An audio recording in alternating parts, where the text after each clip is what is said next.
Is this the president?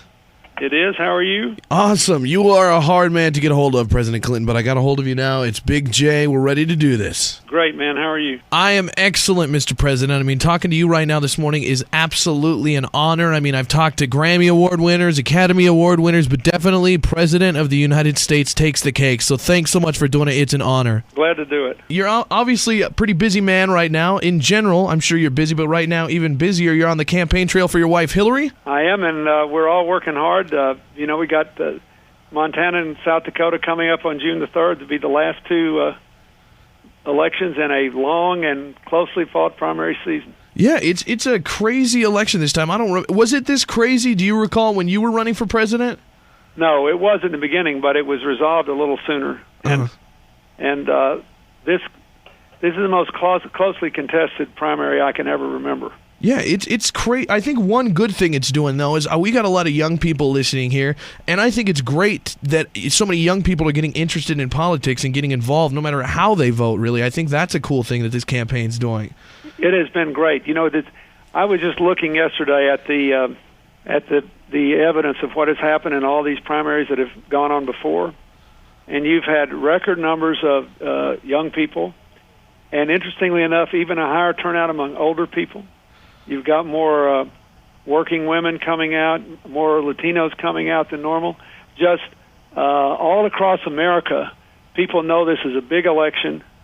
It's too important to be decided by little things, and they really want their voices heard. It's been astonishing. Most definitely. We're talking to President Clinton here. Obviously, you've been in the office before, and obviously you've spent quite a bit of time with your wife, I'm assuming. Do you think she's got what it takes to be the next president? I do. I think in many ways she's the best qualified person I've ever had a chance to support for president because of what she has done with her life. She's always been a change maker for other people. And she understands, for example, something that you wouldn't think of a senator from New York understanding. She understands that this economy's got to be made to work for the middle class, not just in cities and suburbs, but also in small towns in rural America. She did a lot of work when I was governor of Arkansas on rural development and helped to fund America's first rural development bank down there. It's one of the reasons she got 70% of the vote in the Democratic primary, and she's running 14 points ahead of Senator McCain in the polls, even though it is usually a state that votes Republican in general elections. She won 60% of the vote in the 40 New York counties that voted to reelect President Bush. They're rural agricultural counties because she included them in the economic development initiatives that she was promoting as a senator. So I think that, these things are important, and I think that's one of the reasons that she's running better today in the general election polls against Senator McCain. She gets a much higher electoral vote if the vote were today than Senator Obama does, partly because of a lifetime of work and being able to relate to all different kinds of people. So I think that's important. I think her national security experience is important because we got to bring the troops home from Iraq and do it in a way that rebuilds the military, takes care of the veterans, and enables us to contest with the al-Qaeda terrorists in the Middle East because they want to stop the next president from trying to make a peace between Israel and the Palestinians, and they want to overturn the moderate Muslim democracy in Afghanistan. And so I think that she's just the best suited person for this moment in history that I can imagine, and I think she will be a very great president if she gets elected. What makes somebody run for president? Like, I'd like to get into politics someday. It interests me definitely, and obviously the president being the pinnacle of politics in the United States. You were there. Like, what point in your career do you decide, I want to be the next president and I'm going to do it now? Like, I'm sure you were there for the conversations with Hillary. What made her decide that she wanted to run for president and now was the time? Well, I think, first of all, a lot of people encouraged her to run last time because she had the highest name recognition. And she promised the people of New York that she'd serve out her term, and she thought that she needed to do that work in the Senate, to understand how the Congress works and to actually have a record of achievement before she thought about that. And I think that people make the decisions at different times. It appears that I think Senator Obama decided that he would run as soon as he got to the Senate, really, because they had organizers in Iowa and everything. And I think his judgment was that I struck a chord when I spoke at the Democratic Convention. I represent America's future.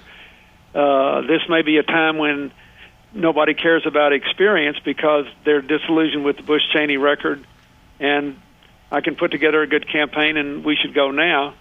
Hillary kind of never even thought of herself as an elected politician for most of her life. She preferred to work on just making things happen. And then she decided to run, I think, because she looked and decided that she understood the economic and education and healthcare challenge and energy challenges facing America at home. She understood the world, and she'd had a lot of experience out there knowing what to do. And she felt that she'd be the best president for this moment in history. And so people make these judgments in a very personal way. And then, as you see, it takes an all-out sacrifice to make it. And these folks have certainly had to make an all-out sacrifice because they've fought each other nearly to a draw through this whole long process.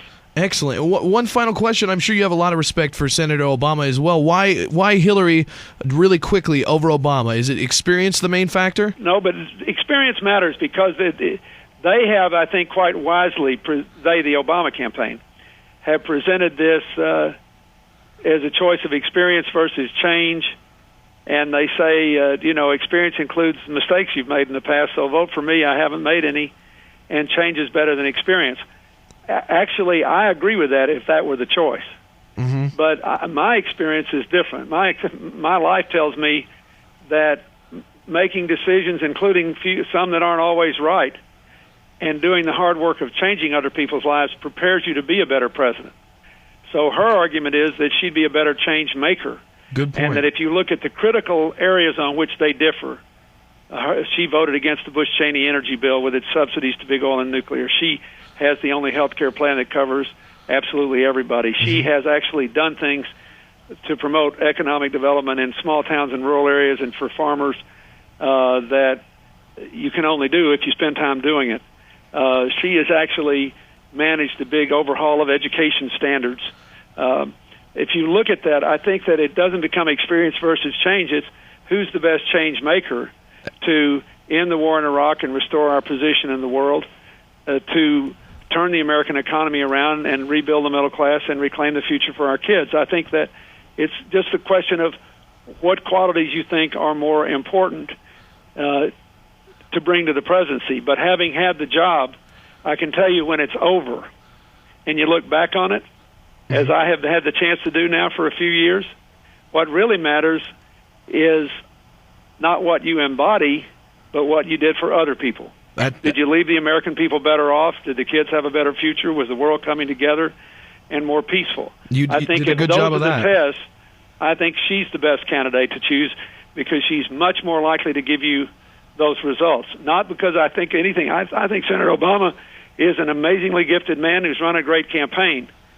But the life she's lived and the record she's amassed and the things that she could do for America are unbelievable. And I just think she would do better. I have nothing against him. I just think she'd be a much better president now. I see where you're coming from. It's been an honor, President Clinton. One last thing. Would you be called the first man? What would your title be if she's elected? Actually, there's a serious answer to that question, which is I think there's a protocol office in the White House that would make the decision. But I've been called lots of things in my life, but I don't really care what I'm called if she gets a chance to serve, and I would do whatever I was asked to do, and I hope I'll be able to go back and do my foundation work. I work all over America and all around the world on economics and childhood health and energy issues, and so I'll do whatever, and I'll be called whatever. I just want her to have a chance to serve because I think that's what's best for our country. Excellent. Well, it's been a pleasure talking to you, President Clinton. You're a great man. Thanks so much for taking the time to be with us here in Billings. Bless you. Bye-bye. The Big J Show. Weekday mornings from 6 till 10 on Billings' #1 hit music station, Hot 101.9.